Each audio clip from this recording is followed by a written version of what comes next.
मैं भी प्रयास किया टिकट के लिए। मैं तो हमेशा ये बोलता रहा कि पार्टी का निर्णय। बिहार के सीवान सदर की विधानसभा सीट से सस्पेंस खत्म हो गया है। राजद के चर्चित युवा नेता जीवन यादव ने निर्दलीय चुनाव लड़ने की खबरों को खारिज करते हुए कहा है कि वह ओसामा शहाब को जिताने के लिए जोर लगा देंगे।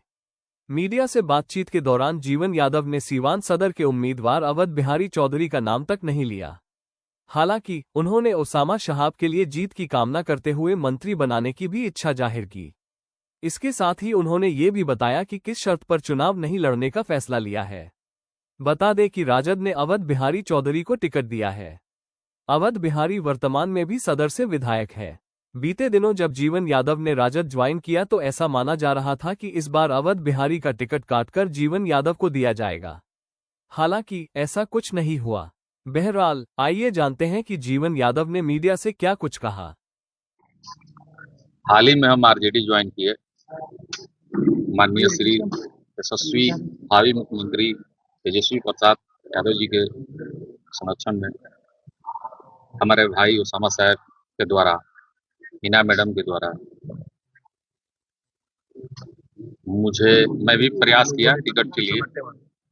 मैं तो हमेशा ये बोलता रहा कि पार्टी का निर्णय ही सर्वोपरि है। जिस दिन मैं आरजेडी कार्यकर्ता सम्मेलन या संवाद कार्यक्रम रखा, हमारी सिवान की विधानसभा की समस्त जनता हमें आशीर्वाद के द्वारा हमको आशीर्वाद प्राप्त। आरजेडी का जो निर्णय होगा ये सर्वोपरि होगा। मुझे टिकट नहीं मिला, इस बात का दुख तो किसी को भी होगा, मुझे भी है, आगे सबको होगा। मेरी तरह जो भी प्रयास करेगा सबको होता है।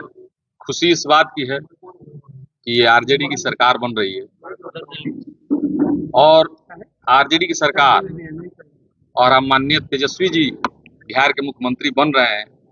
इसके लिए मैं जो चुनाव मेरे लोगों द्वारा, यहाँ मैं तो बाहर गया था, मेरे लोगों द्वारा ये मैसेज फ्लैक्स हुआ मीडिया के माध्यम से या फेसबुक के माध्यम से कि मैं चुनाव लड़ रहा हूँ, तो मैं उसका खंडन करने आया हूँ कि मैं चुनाव नहीं लड़ रहा हूँ। मैं आरजेडी के साथ हूँ, आरजेडी के साथ हूँ, आरजेडी के साथ रहूंगा। और बिहार में मैं नहीं, पूरे बिहार के युवा चाहते हैं कि माननीय तेजस्वी जी इस बार मुख्यमंत्री बने, तो सारे बिहार के युवा लगे हुए हैं उनको मुख्यमंत्री बनाने में। एक कदम मेरा भी है कि हमारे गार्जियन, हमारे बड़े भाई माननीय यशस्वी भावी मुख्यमंत्री तेजस्वी प्रसाद जी, बिहार के जो आने वाला चुनाव आ गया है, जो चल रहा है, जो 16 तारीख को रिजल्ट आया उसमें वो जीत कर बिहार के मुख्यमंत्री बने। इसके लिए मैं अगर इस बार नहीं, अगर मुझे 10 बार, मैंने अपने लाइफ में अगर 40 साल राजनीतिक कैरियर है और उसमें हमको 8 बार विधानसभा मौका मिले लड़ने का, तो मैं 8 बार विधानसभा से त्याग दूंगा, सिर्फ अपने गार्जियन, अपने बड़े भाई, बिहार के भविष्य माननीय तेजस्वी जी को मुख्यमंत्री बनाने के लिए। तो इस बार मैं चुनाव नहीं लड़ रहा हूं। इसी खंडन करने के लिए मैं आज प्रेस कॉन्फ्रेंस रखा हूं। जो करना पड़े, रात दिन घूमना पड़े, लोगों का पैर पकड़ना पड़े, लोगों से भीख मांगना पड़े वोट के द्वारा, तो भी हम मांगने का काम करेंगे। रघुनाथपुर कैंपेनिंग करेंगे हमारी माँ हिना मैडम के द्वारा। यह आज अगर मैं खंडन कर रहा हूं कि चुनाव नहीं लड़ूंगा, उसमें बहुत बड़ा सहयोग हिना मैडम का भी है, ओसामा साहब का भी है और हमारे तेजस्वी प्रसाद यादव जी का भी है। और मैं पार्टी के लिए मेहनत करूंगा।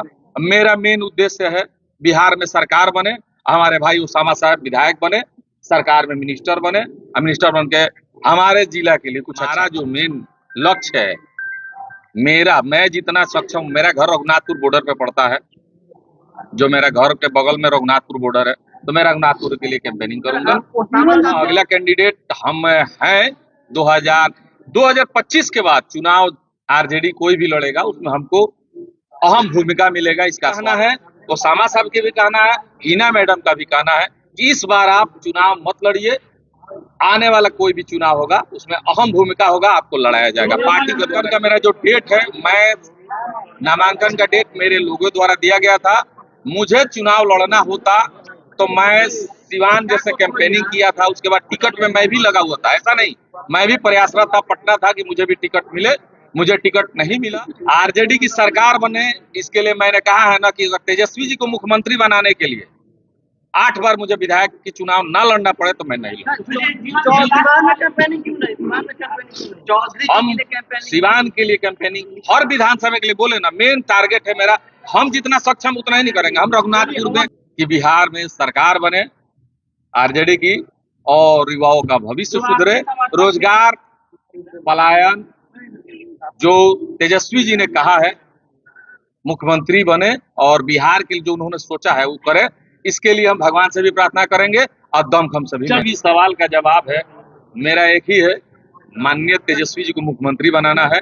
इसके लिए पूरे बिहार के जितने भी नेता हैं उन सब को त्याग करके मेहनत करना चाहिए कि सरकार बने, और सरकार बनेगा। मैं इतना ही कहूंगा कि सरकार बनाने में जितना सहयोग हो वो मैं करूंगा, जितना मैं सक्षम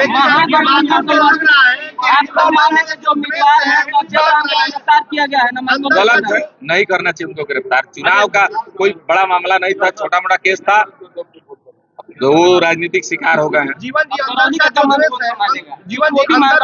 अंदर का जो द्वेष है महागठबंधन में वो जो चुनाव लड़े थे, अगली बार भी वो विधायक जेले से हुए थे, इस बार भी विधायक को जेले से। हमारा किसी से लड़ाई नहीं है, ना ही पारिवारिक ना राजनीतिक। जो लोग मुझसे लड़ते रहे हैं, मुझे पीछे रखे हैं, उनसे मुझे कोई शिकवा शिकायत नहीं। पहली बार निराशा की चिंता है आपके। अरे भतीजा आपके सवाल का जवाब है कि निराशा जहाँ होती है वहीं आशा होती है। आस पे दुनिया टीका है, आज नहीं तो कल जनता सिवान की चाहेगी तो जीवन यादव विधायक एमएलए जरूर बनेगा। उससे 25,000 वोट से उसामा भाई चुनाव जीतेंगे। सर, जीवन यादव राजनीति के शिकार हो गए क्योंकि आनंद फानंद में पार्टी ज्वाइन कराया गया, बाद में यही कुछ गेम खेलने के लिए कि नहीं वो तो बैठा दिया जाएगा, हुआ वही। इसी के राजनीतिक शिकार में जीवन यादव न थे न होंगे। अगर मुझे चुनाव लड़ना होता तो हम इस्तीफा दे के भी लड़ सकते थे। ऐसा कुछ नहीं है, कोई राजनीतिक शिकार। आरजेडी ज्वाइन करने के पीछे एक ही कारण था कि हम तेजस्वी जी को बहुत पसंद करते हैं। बिहार के भविष्य के लिए, युवाओं के भविष्य के लिए अगर सेक्रीफाइस करना पड़े तो मैंने कहा ना कि इस बार नहीं 8 बार हम विधानसभा नहीं लड़े। हिना साहब के खिलाफ नहीं लड़े, हिना साहब के खिलाफ नहीं लड़े थे। सिवान की जनता को पता है, बताने की जरूरत नहीं किसके खिलाफ चुनाव लड़ा था। हिना साहब के खिलाफ नहीं लड़ा था, कुछ नहीं, हिना साहब के खिलाफ नहीं लड़ा था। वहाँ चुनाव था कैसे भी करके कि हमको लड़ना था तो लड़ना था। उस समय किसके खिलाफ लड़े थे, क्यों लड़े थे, जनता से छिपा।